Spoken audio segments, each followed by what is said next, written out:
Hey, welcome back. Here we are in my hometown of Johnstown, Pennsylvania, and behind me you see the official Marvel mural for Steve Ditko.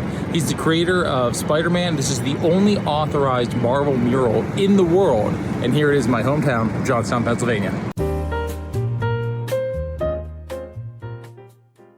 Steve Ditko was born in 1927 in Johnstown, Pennsylvania.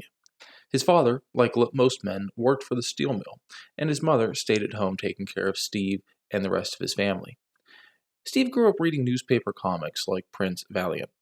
When he was in high school, he made wooden models to help identification of German airplanes during World War II.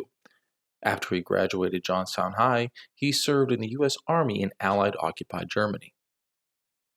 Steve Ditko is credited with the creation or refinement of many characters: Dr. Strange, Creeper, Mr. A, Captain Atom, and the Blue Beetle. However, none carry the legacy as Spider-Man. To honor his legacy, the Johnstown Bottle Works Ethnic Center, a 501c3 nonprofit organization, in partnership with the Ditko estate, received approval by Marvel Comics to commission the 49-foot wide by 28-foot high Spider-Man-themed mural. It's located at the corner of Washington Street and Franklin Street on the exterior wall of the Stonebridge Brewing Company in Johnstown. In Johnstown's Cambria City, another mural is dedicated to Steve's non-Spider-Man original works.